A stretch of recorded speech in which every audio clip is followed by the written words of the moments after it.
প্রতিদিন তো ইফতারে ভাজাপোড়া থাকেই। কেন জানি না আজকে মনে হলো ভাজাপোড়া না করে অন্য কিছু একটা করি। যদিও বাসার কেউ ভাজাপোড়া ছাড়া খাবে না, সবার ভাজাপোড়া লাগবে। তো ভাজাপোড়ার পাশাপাশি ভাবলাম যে অন্য কিছু একটা করি যেটা আমি নিজে একাই খাবো।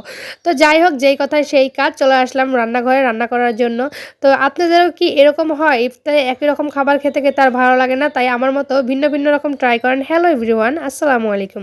Welcome back to my page. চলে আসলাম নতুন আরেকটা ভিডিও নিয়ে। সবার কি অবস্থা? সবাই কেমন আছেন? দেখতে, দেখতে পবিত্র মাহে রমজানে রহমতের মাসটা কিন্তু চলেই যাচ্ছে। আর দেখতে, দেখতে রহমতের ১০ টা রহমতও কিন্তু চলে যাচ্ছে। এটা কিন্তু ৬ নাম্বার রমজান। তো আমি ৬ নাম্বার ব্লগটা আপনার সাথে শেয়ার করছি।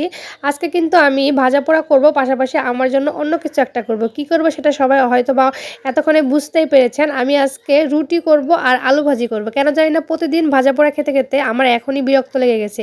তারপর আমি ভাবলাম যে আজকে রুটি আর আলু ভাজিটা করা যাক। আগে তো আমরা রমজানের আগে তো সকালবেলা এটা প্রতিদিন করতে হতো, রুটি আর আলু ভাজিটা। তাই ভাবলাম যে রমজানের ইফতারে আমি আজকে রুটি আর আলু ভাজি করব। তো যেইভাবে সেই কাজ, আমি এখানে রুটির জন্য ডো করে নিয়েছি। যদিও কেউ খাবে না, তারপর আমি অনেকগুলো রুটি করে ফেলছি। বুঝতেই পারিনি ওইভাবে আন্দাজটা। তা যাই হোক, আপনাদেরও কি আমার মতো এরকম বিরক্ত লাগে একই রকম ইফতার করতে, করতে? অবশ্যই কিন্তু কমেন্ট বক্সে জানাবেন।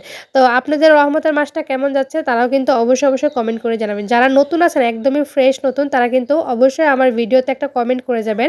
কারণ সেই কমেন্টটা ধরে কিন্তু আমি আপনার পরিবারে চলে যাব এবং আপনার সাথে আমার একটা এনগেজমেন্ট গড়ে তোলার চেষ্টা করব। তো যাই হোক, আমার কিন্তু এখানে আটাটা করা হয়ে গেছে। এবার আমি আলু ভাজিটাকে বসায় দিতে আসছি। তো আলু ভাজিটা আর রুটি দিয়ে কিন্তু আজকে আমি ইফতার করব। তার পাশাপাশি কিন্তু বাসা সবার জন্য আমি ভাজা পোড়াও তৈরি করব, কারণ সবাই তো আর রুটি খাবে না।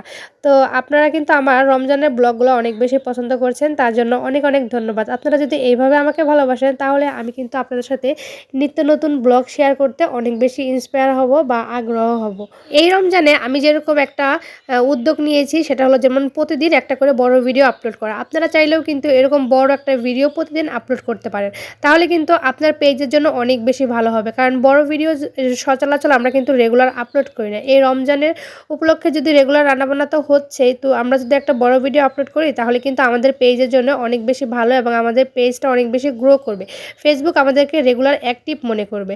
তো যারা নতুন আছেন, নতুন এই ফেসবুক প্ল্যাটফর্মে কাজ করছেন বা কাজ করবেন, তারা কিন্তু অবশ্যই এটা এখন থেকেই শুরু করতে পারেন। আজকে যদি আমার ভিডিওটা আপনার সামনে যেয়ে থাকে বা আমার ভিডিও যদি আপনি দেখে থাকেন, তাহলে বলবো আজকে থেকেই আপনি এই উদ্যোগটাও শুরু করে দেন আমার মতো, প্রতিদিন একটা করে বড় ভিডিও আপলোড করার জন্য। তো যাই হোক, দেখতেই পেলেন একটা চুলাতে আমি আলু ভাজিটাকে বসিয়ে দিয়েছি আর পাশাপাশি আমি রুটিগুলোকে বেলে নিচ্ছি। যেহেতু বিকালবেলা অনেক বেশি রান্না থাকে, তাই একটু রেডি করা থাকলে কেন জানি না রান্নাটা খুব তাড়াতাড়ি শেষ হয়ে যায় আমার কাছে মনে হয়, আর এত বেশি একটা তাড়াহুড়া হয় না। তো আপনারা যদি আমার মতো এরকম করে থাকেন তাহলে কিন্তু অবশ্যই কমেন্ট বক্সে জানাবেন। আর ভিডিওটা যদি ভালো লাগে তাহলে অবশ্যই, অবশ্যই প্লিজ একটা লাইক করে যাবেন, একটা কমেন্ট করে যাবেন। দেখা হবে আপনার সাথে নেক্সট কোনো ভিডিওতে। এই যে আমার রুটিগুলো বানানো হয়ে গেছে, কমপ্লিট। তো আজকে এই পর্যন্তই ব্লগটা রাখছি। সবাই ভালো থাকবেন। আল্লাহ হাফেজ।